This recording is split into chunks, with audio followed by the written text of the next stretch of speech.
Hey everyone, this is Kingfish. I'm a solo dev working on my dream roguelite action RTS, and today I'd like to introduce you to a feature that I've added, which is equipment. You see, the fun in the game, called Waking of Haven, is supposed to be a kind of incremental building up of your character and your squad to exploit your enemy's weaknesses and synergize with your strengths. The main idea is that there should be a series of triggers and hooks between different subsystems within the game that can synergize well with each other. Right now, I think I've made a ton of hooks. For example, there are some armaments, which is what I call items for units, which give a unit fire damage, but also catches them on fire sometimes. You know, high risk, high reward. Now, if only there was a way that the poor unit equipped with this item could avoid damage so that they could have all of the benefits without any of the cons.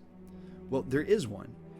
The thing is that there's this effect called tenacity, which allows a unit to avoid an instance of a negative effect like poison, slow, or in this case, fire. So for this kind of hook or opportunity, there are also triggers. There are some units, for example the humble peasant, who periodically gain tenacity when they return from fleeing. Or there's a player item which periodically gives nearby units tenacity. There's also a player ability which also grants tenacity to nearby units. So there's a lot of ways of combining hooks, in this case the desire to reduce the instances of fire applied to a given unit, and triggers, the ability to give the unit tenacity. As I've been building out a bunch of hooks throughout the game, I decided that I needed more triggers. And I needed more abilities to help the player shape their build and accomplish whatever vibe they're going for. So I went on a search for inspiration and found myself playing one of my favorite games, Risk of Rain 2. Here, you start with 4 abilities which should seem kind of familiar. A primary ability, a secondary ability, a utility ability, and an ultimate ability. I basically copied all of that, so I figured I could go a step further and copy the equipment concept too. You see, Risk of Rain allows you to pick up equipment, which allows you to trigger some kind of other ability. It's kind of like finding a new ability and adding it to your kit. I like that, so I decided to add equipment to my game as well. The thing is, I've already got a rather complex user interface that's held together by shoestrings, duct tape, bubblegum, and prayers already, so I didn't want to do anything too invasive to the game and risk introducing a ton of regressions against my other systems. I'm also super lazy, and I don't want to build anything properly from scratch. So that's what gave me the idea. Since equipment is basically just a ability that you pick up, what if I made the equipment technically the same thing as like a 5th ability according to my current game architecture? So you see, my ability system works kind of like this. At the center, I have the player. The player is both the physical object that you see and move around, and the game object, which houses all of the fancy logic that controls what your player does. An input system includes mappings for various abilities or actions. So for example, primary or secondary abilities. And then my UI includes icons at the bottom of the screen and handles displaying things like cooldowns, readiness, tooltips, etc., etc. Last but not least, the main game system, which I use to keep track of the player progression across all scenes, is called, I call it the scene transporter. And it keeps track of whichever abilities the player has, the resources they picked up, and tons of other things which reflect the state of the game and the world. It is probably, no joke, at least 70% of what the game is if you look at it at a 10,000 foot view. To lay this out as a sequence of events, when a new scene loads, I would need to instantiate or create a new player object in that scene. And then that player object itself, I need to tell it to set itself up or initialize itself in such a way that it knows which abilities it has, and it hooks itself up to the UI to get ready for player inputs, so that when you press X or 1 or left click, you swing your sword or whatever the ability happens to be. The thing is, if I wanted to introduce a brand new equipment system, I'd have to repeat all of this. A new UI, a new component within the scene transporter, a new script on the player object, everything. So instead, I decided to just copy abilities. I created a new input type, aptly named equipment, and instead of a new script on the player object, I just copied the logic I already had in place for my abilities and swapped out the expected input to that of the recently created equipment input mapping.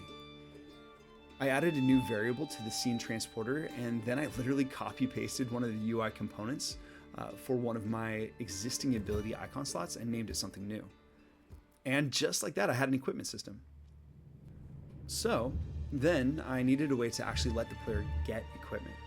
I knew I didn't want the player to start with the equipment because ultimately this should be about acquiring something mid-run that helps you shape the play style that you're going for, whatever power fantasy or vibe that is. That meant it needed to be a reward, or specifically a combat reward, which required me to open up the dreaded trailhead logic. This is the logic that determines where you can travel next and what the reward should be for that location, and keeping track of that across scenes.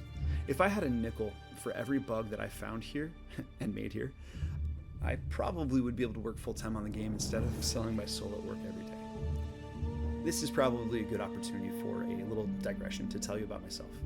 My name is Kingfish, and I work by day with software engineers, but I don't actually do any programming. Instead, I consider myself professionally a product person, which if you know what that means, you know what that means.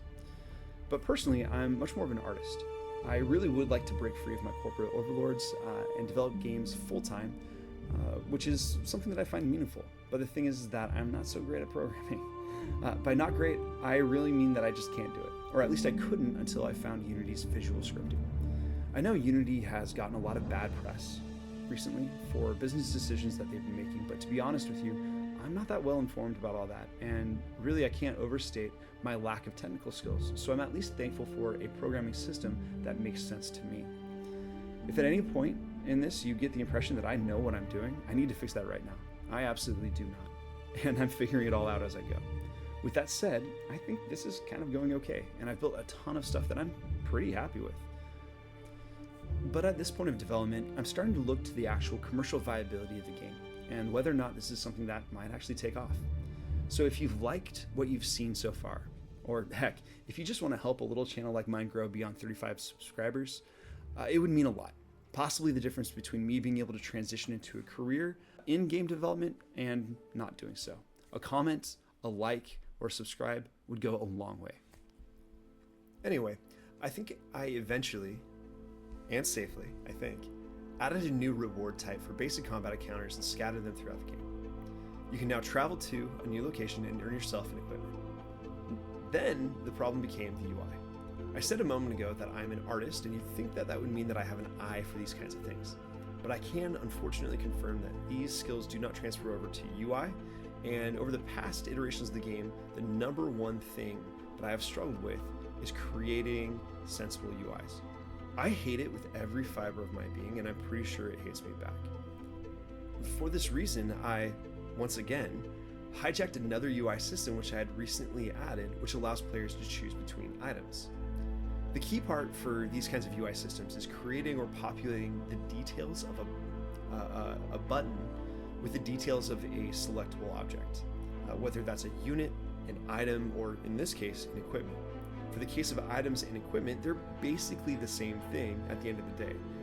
An item has a name, it has a description, and a sprite icon, which allows you to know what it does.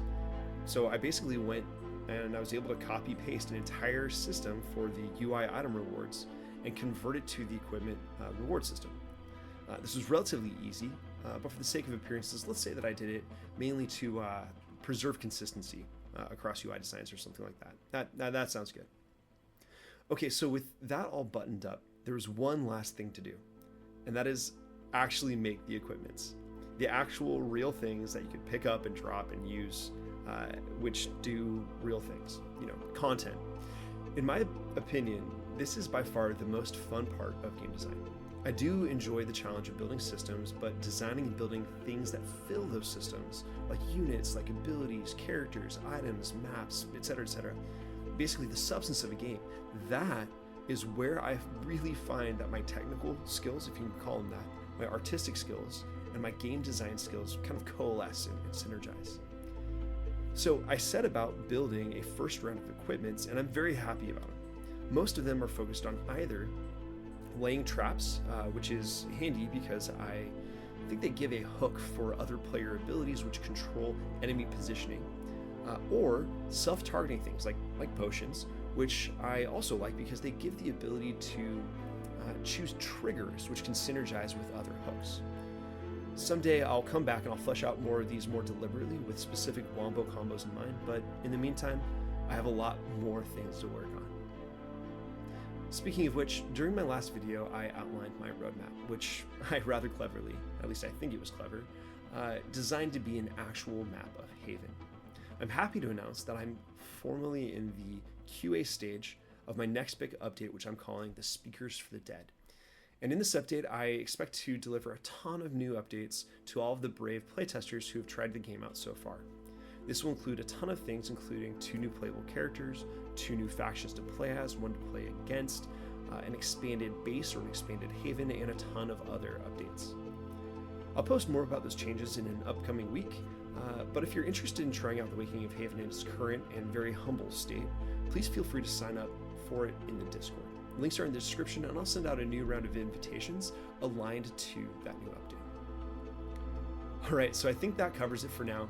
The whole process has been a learning experience for me, so if this kind of video is something that you'd like to see more of, please let me know. Or if you instead would like me to pivot to more technical explanations or more lore-related videos, this would all be great feedback. Thanks again for watching, and have an excellent day.